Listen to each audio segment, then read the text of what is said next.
Alors, j'ai toute une liste de choses dont je vais vous parler, et notamment la question du Shabbat, c'est-à-dire du samedi.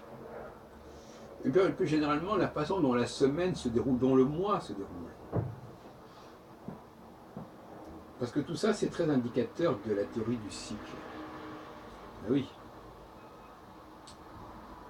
Dire que dans un premier temps, il y a une certaine énergie, et dans un deuxième temps, il y a quelque chose qui vient se substituer à cette énergie, c'est un petit peu comme quelqu'un qui recevrait sa paye au début du mois, et puis il aurait du mal à boucler les fins de mois.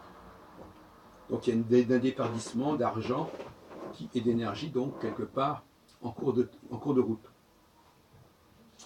Alors, ça veut dire que quelque part, nous ne vivons pas de la même manière la première partie du mois de la deuxième partie du mois. La deuxième partie du mois, elle est plus laborieuse, il faut faire plus attention, on va peut-être manger des choses de moins bonne qualité, on va peut-être faire des économies, on va peut-être manger des choses plus douteuses, plus de pain, plus de pommes de terre, plus de ceci, enfin, toutes sortes d'expédients pour pouvoir gérer un budget qui se réduit comme peau de chagrin à fur et à mesure que la fin du mois se rapproche. Et dans le cas du Shabbat, je me pose des questions parce que finalement, est-ce que le Shabbat c'est la fin de la semaine ou c'est le début? La semaine de 7 jours, notez bien. Hein. Alors, c'est pas les 7 ans, mais quelque part, je pense qu'il y a une symbolique du 7 jours et du 7 ans. Alors, on le sait très bien. Cette correspondance des jours et des années, on la trouve dans le Sinaï. Vous avez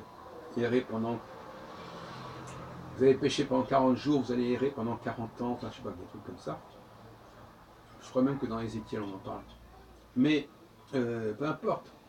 Le fait est que je sais que le récit de la création dit le septième jour, Dieu se reposa, etc., qui serait à l'origine du Shabbat juif. Mais moi, je pense plutôt que le Shabbat, c'est quand même le début du cycle, et non pas la fin du cycle. On dirait que la fin de quelque chose, c'est toujours le début de quelque chose d'autre. Mais néanmoins, alors c'est un peu l'ouroboros, le Shabbat. Hein. C'est la fin de quelque chose, c'est le début de quelque chose qui redémarre. C'est dans cette articulation de la fin et du début qu'il faudrait chercher l'esprit du Shabbat. Mais dire que c'est le dernier jour, sans dire aussi que c'est le premier jour, ça me paraît insuffisant.